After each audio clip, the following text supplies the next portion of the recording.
Salut Eline, Coucou. merci d'être là aujourd'hui pour témoigner de ton expérience dans le mastermind Puissance Activée. Ça me fait vraiment plaisir que tu veuilles bien prendre de ton temps pour témoigner. Moi, c'est mon travail que je chéris et c'est important que les personnes qui ont vécu voilà, un processus avec moi puissent exprimer ce qui se passe à l'intérieur parce que c'est différent de ce que moi je vis et puis ça prend vraiment des formes chez tout le monde très différentes en fonction de l'âge de la personne, ce qu'elle vient chercher, etc. Et puis toi, tu étais une des plus jeunes aussi que j'ai accompagnée parce que je pense que tu avais 29 ans quand tu es arrivée ou 28 même. Ouais, 28 parce que j'ai eu 29 en octobre, ouais. Yes. Donc c'est pas pareil, je pense, de faire un puissance activée à 28 ans qu'à 50 ans ou ce genre de choses.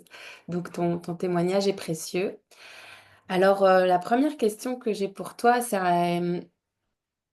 qu'est-ce qui t'a donné envie de faire ce processus? Peut-être qu'est-ce que tu cherchais? Hem, Quelle était un peu ta situation? Dans quoi tu étais? Qui fait que Mmh. tu te dis: «Bon, je vais faire, ça, j'ai besoin de ça» ou «J'ai envie d'aller vers ça»? Hem, du coup, comme tu sais, je sortais je sortais ou j'étais encore dedans, d'un bon gros burn-out, suite à mon boulot d'avocate et je venais de me lancer dans ma formation pour, devenir thérapeute de couple et sexologue donc je voulais me reconvertir parce que je me suis bien rendu compte qu'être avocate, c'était plus pour moi. Mais c'était encore un peu flou, je savais pas trop enfin, ce que ça allait donner, tout ça. La formation, c'était sur, 1 an et demi et donc du coup, je savais pas trop ce que j'allais faire en attendant, ouais, je voyais là où j'avais envie d'aller, mais je savais absolument pas comment y arriver et heu et donc ouais, je pense que j'avais besoin de quelqu'un pour, m'accompagner là-dedans et pour me rassurer, ouais, un peu, le long du chemin, quoi. C'est plus comme une orientation? Tu avais besoin de pouvoir être orientée ou tu as besoin d'être, plus rassurée? Ouais, je dirais peut-être quelqu'un qui peut vraiment je cherchais quelqu'un qui pouvait vraiment me donner, un peu des clés pour arriver là où je voulais, donc ça, c'est peut-être plus le côté orientation, même si je voyais là où je voulais arriver et aussi, ouais, le côté rassuré, parce que, moi, dans mon perfectionnisme, si je me lance dans des trucs et que ça fonctionne pas bien, j'ai vite tendance à me dire: «Ah, c'est bon, tant pis, c'est pas pour moi, au revoir, ah, ah, ah» et me renfermer dans ma coquille, donc ouais, avoir quelqu'un qui pouvait, m'aider à rester, ouais, le cœur ouvert sur le long du chemin, quoi. Ouais. Et pour toi, qu'est-ce qui fait, parce que j'imagine que tu avais peut-être déjà fait des choses, vu des thérapeutes, peut-être des psys. Qu'est-ce qui rend pour cet espace, particulier ou différent de tout ce que tu as pu vivre, ailleurs? Ouais, c'est hyper différent qu'avec un psy parce que en fait, ce que j'aimais bien avec toi, c'était vraiment qu'il y avait la dimension, développement personnel, business development et aussi le côté un peu spirituel, quoi. Il y avait les trois en un et en fait, c'est vraiment les 3. Enfin, 3 parties que je retrouve en moi et donc pour moi, c'est vraiment le triangle gagnant, quoi. De si j'arrive à trouver un équilibre entre ces 3 points-là, je peux clairement avancer et donc j'avais pas envie de juste un truc business development parce que, ça allait pas du tout me parler, ça allait me remettre dans mes trucs d'avocate et donc c'était pas du tout l'idée. J'avais pas envie de juste un truc spiritualité parce que ça, j'avais déjà fait, et ça me parle à fond, mais je veux dire pour lancer un projet pro, c'est pas c'est pas l'idéal et juste dev perso aussi, c'est très bien, mais on travaille juste sur soi et on n'avance pas forcément dans le côté plus pro, quoi, donc ouais, le mélange des 3 c'était ce que je cherchais et ouais, quand j'expliquais aux gens le coaching que j'allais commencer avec toi, c'est ça que je disais, quoi. J'étais là: «Ouais, c'est une meuf qui fait vraiment un truc tant au niveau, business development que ouais, que développement perso, que spiritualité, donc ça me parle à fond, enfin, donc ouais, voilà. Ah, j'adore que tu dises ça parce que c'est vrai qu'il y a vraiment ces 3 volets et je l'oublie je l'oublie presque en fait, mais maintenant que tu me le dis, c'est vrai, c'est très complet et c'est vrai que l'un va pas sans l'autre finalement. Parce que, après bien sûr qu'on peut faire un truc typique, business ou typique développement perso, mais ici sur 9 mois, c'est important de pouvoir justement, tisser, les liens entre ces 3 pôles-là, quoi. Donc, Ouais. yes, merci de le nommer. Mmh. Et si, il y a quelque chose, qui t'a le plus touché ou marqué, est-ce que tu as un souvenir, une anecdote ou une prise de conscience ou quelque chose qui t'a marqué ou touché, dans cet accompagnement, dans ce processus? Mmh. Je me souviens que je pense que la fois où ça m'a le plus vraiment, heu, ravagée quoi, c'était au sortir de ma retraite silencieuse, en Roumanie là où, on avait eu notre call hebdomadaire et j'avais parlé de tout ce qui était faillite de mon père et j'avais genre, je pense pour la première fois reconnu que ça avait été super dur pour moi et donc j'avais pleuré, mais genre avec vraiment, toi le nez qui coule, les trucs et de là. Et et ouais, je pense que c'était vraiment la première fois que je me disais: «Mais putain, en fait, ce que j'ai vécu, c'était dur, quoi» et ouais, que je m'autorisais à vraiment me dire, «Beh, ouais, meuf, c'était dur, c'est» genre, tu peux t'autoriser à te dire que c'était dur sans forcément me sentir comme une victime, quoi. Vraiment le switch de pas vouloir me plaindre par peur de passer pour une victime à accepter que oui, c'était dur et que ça fait pas forcément de toi, une victime. Ouais. À Mmh. ce moment-là, ça Ouais, m'avait ouais, je me rappelle. Oui et dans ta matrice personnelle qui est à fond dans la performance, le perfectionnisme et tout ça, Mmh. montrer tes failles pour toi, c'est quelque chose de dangereux, quoi. C'est un peu, c'est risqué et là, tu as pu, avoir un espace où tu te dis: «Mais ouais, en fait, j'étais une petite fille, j'ai vécu ça» et pour moi, c'est primordial que les personnes puissent aller toucher à leurs plus grandes blessures qui sont pas une honte ou une culpabilité à porter ou donc que tu aies pu t'ouvrir à ça, c'est vrai que c'était important et puis je pense que ça a permis aussi d'autres choses, de dire: «OK, j'ose ma vulnérabilité, ça n'empêche pas la femme extraordinaire que je suis» et d'ailleurs, quand tu dis tout ce que tu as fait pendant cette période, c'est incroyable parce que non seulement tu as fait le mastermind qui est pas je veux dire, on ne chôme pas, hein, il y a des travaux à rendre toutes les semaines et tout ça, il y a une présence, un temps à donner. Tu as fait plein de retraites, je sais pas, dans tous les sens, de spirituel et cetera. Puis tu as fait une formation. Donc tu as toujours été quand même, bien à fond et je sais à quel point ça va influencer et ça influence déjà, tout ce que tu crées, aujourd'hui. Donc Mmh. c'est pas n'importe qui ici, donc non.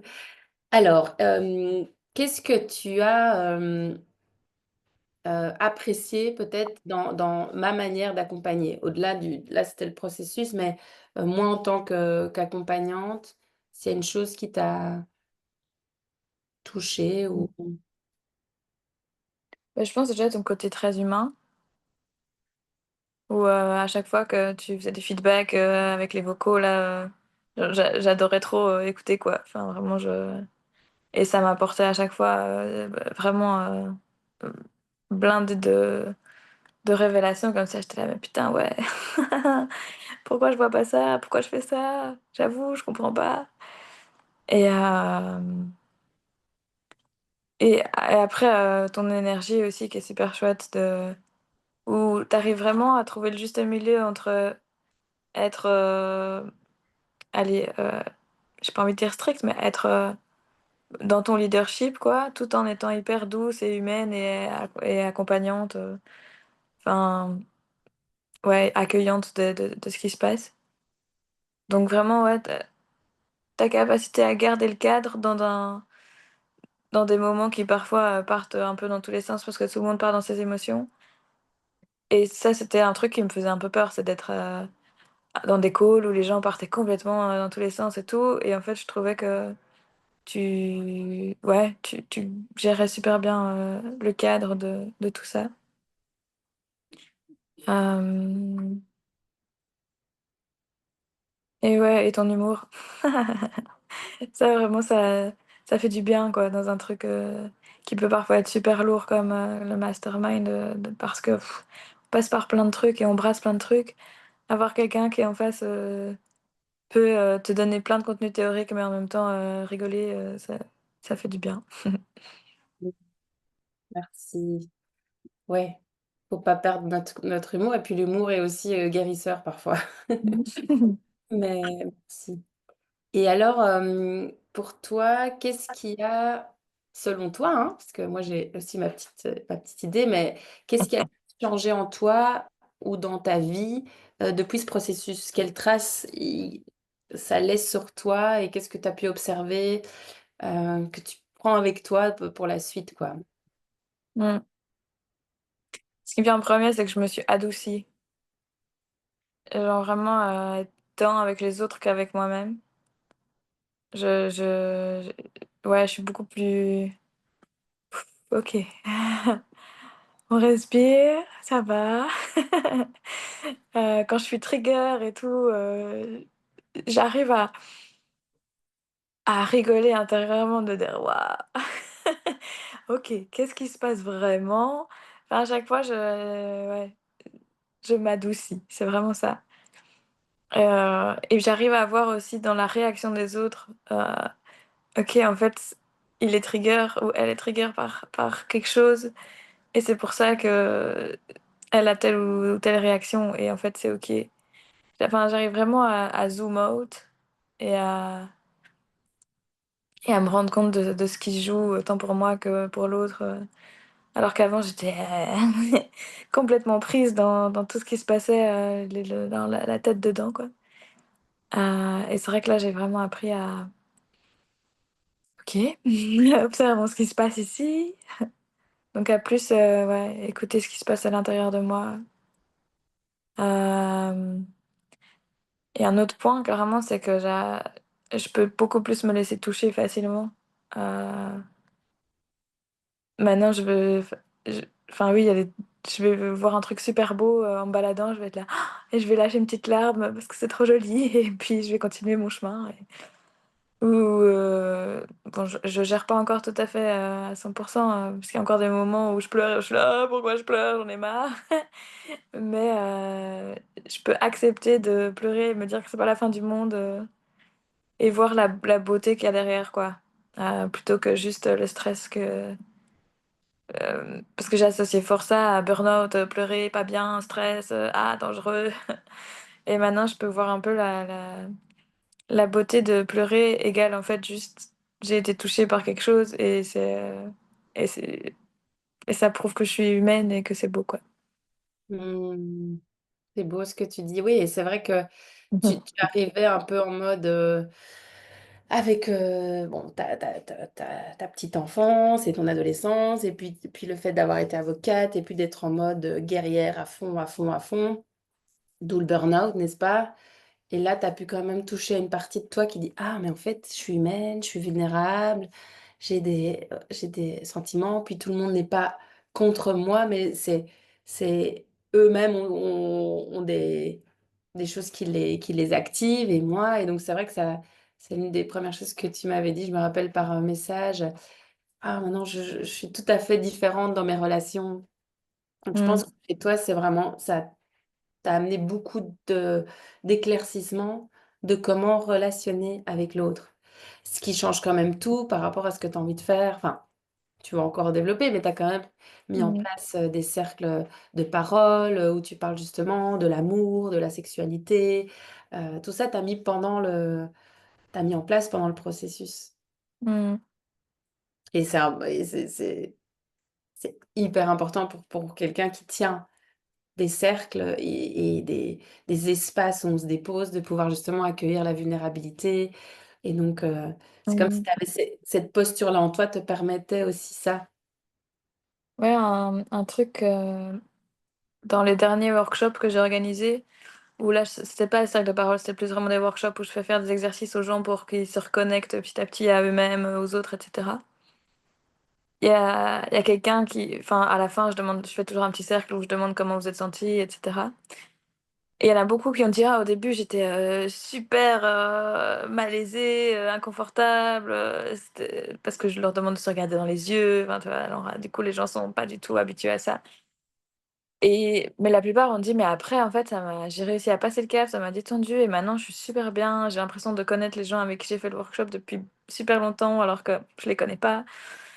Et là, je me suis dit: «Waouh, mais c'est trop bien» parce qu'au début, je sentais le malaise, je le sentais en moi et j'étais là: «Oh là là, OK, je tiens le cap, je tiens bon, je sais où je les emmène, j'ai confiance en moi et je sais que je vais réussir à les faire switcher, de du awkward au confortable, quoi». Mais c'était vraiment un truc chouette à remarquer de me dire: «Waouh, OK, je sais où je vais, je tiens bon parce que je suis passée par là aussi et que je sais qu'après l'inconfort vient le: "Ah!"». Mais c'est trop bien d'être en relation et d'être connecté comme ça aux gens et de donc ouais, ça c'est un truc que j'ai bien, et c'est le mastermind clairement qui m'a aidé à naviguer dans l'inconfort pour réussir à à emmener des gens avec moi, quoi. Mmh. Bah, oui, oui, ça me touche et c'est génial parce que quand tu l'as acquis pour toi, même si c'est inconfortable et que des fois on résiste, on résiste, on résiste et puis comme tu dis là, le pic où tu parlais de ton père, quand tu as passé ça et que tu fais: «Ah, c'est ça qu'il y a de l'autre côté, ce truc que je résiste» et que, bah, tu es capable d'amener les autres et dire: «Je suis là avec toi, on va y arriver» et donc c'est ce que tu es en train de dire donc ouais, c'est génial. C'est un truc qu'on porte pour la vie, quoi et la dernière question, ce serait, à qui ou pourquoi tu recommanderais, ce processus, hem, puissance activée? Mmh. Bah, franchement, je dirais aussi à tous mes clients cibles, tu vois? Genre à tous les gens qui sont déconnectés. Mais je pense qu'il faut quand même déjà avoir un peu compris qu'on est déconnecté pour, se lancer dans le mastermind. Parce que moi, je vois tellement de gens autour de moi qui sont là: «Ah, j'en peux plus de mon boulot, nin je sais pas quoi faire, mais en même temps, j'ose pas, changer tout ça, nin nin» et je pense qu'il faut être genre un petit step au-dessus de ça pour que le mastermind fasse vraiment effet. Je pense qu'il faut, ouais, il faut en avoir marre de l'inconfort de sa zone de confort et là, le mastermind, c'est Arrive à tip pic. voilà, c'est tip top. Donc ouais, je le recommanderais vraiment aux gens ouais, c'est ça, qui en ont marre de l'inconfort de leur zone de confort pour réussir à en sortir, quoi et Ouais, et c'est voir super. qu'autre chose est possible. Ouais, oui, c'est très juste parce que quand tu dis l'inconfort de notre zone de confort, c'est qu'on vit des choses inconfortables, mais c'est devenu notre zone de confort, quoi et on tient Mmh. dans ce truc et on se dit: «Bah, il y a pas moyen de vivre autrement que ça, qu'avec la pression, qu'avec, le avec des personnes toxiques ou des relations toxiques ou des choses comme ça et quand on normalise ça, bah, on n'est pas prêt à changer. Il faut avoir un moment dire: «Mais c'est plus possible, maintenant je Mmh. sors». Mais quand on ne sait pas par où commencer, quoi voir, comment faire, c'est vrai que le mastermind, arrive, à point. Ouais. Mmh. Ouais, Bon, c'est vraiment ça, il faut arriver au point où tu veux plus être là, tu vois que tu y es et tu veux en sortir, quoi et je pense que quand je réfléchis un peu au profil qu'il y avait avec moi dans le mastermind, c'était un peu ça, tu vois? On était un peu tous dans le: «Ah!» exact. Oui et c'est bien parce que c'est pas un profil de c'est tous des entrepreneurs ou c'est tous des Mmh. artistes ou c'est tous des gens qui c'est tous, j'ai envie que ça change en fait. J'ai envie que ça change, je suis prête à changer, j'ai envie de aussi développer mon leadership, j'ai envie de comprendre Mmh. qu'est-ce qui fait que je crée toujours ça autour de moi, que je suis toujours dans les mêmes misères, dans les mêmes trucs et par où est la sortie quoi? C'est un peu, il y a un peu ce côté-là et pour moi, on peut pas bypasser le truc d'aller voir ce qui se passe en nous mais dès que ça se libère, ça nous fait monter tout de suite, dans des hautes sphères et des nouveaux possibles, quoi. Mmh. Donc bah, merci Eline, ça me touche, d'entendre, avec tes mots ce que toi tu as vécu. Hem, est-ce que tu as un dernier mot à vouloir dire ou c'est bon pour toi? Ou Bah, juste merci. bah, merci à toi. Puis je te Mmh. souhaite, le meilleur dans tout ce que tu as envie d'entreprendre. Là, j'ai entendu que tu voulais partir en Australie et que tu vas faire ça, donc j'ai trop hâte, pour toi que tu puisses, ça aussi, hein, après Aline, elle est partie, elle a ouvert ses cercles, elle a fait des stages, elle est partie avec son van, elle a construit un van, donc je veux dire, c'est tout est possible. Là, elle part en voyage, elle vit à fond et ça aussi, c'est beau, c'est de les personnes de se dire: «Je m'autorise, en fait». Mmh. Plus toujours là en burn-out dans un bureau d'avocat et non, en fait, elle ouvre les possibles, bon là, elle vient d'avoir à peine 30 ans donc tout s'ouvre à elle, mais c'est ça qui est beau, c'est qu'il y a un moment, on a besoin d'écouter son cœur pour pouvoir être aligné, peu importe comment les choses le temps que les choses se mettent pour être exactement aligné, c'est le chemin qui est important et c'est ce que tu es en train de nous montrer. Mmh. Oui, merci. Merci, merci Eline, à bientôt. Prends soin de Ciao.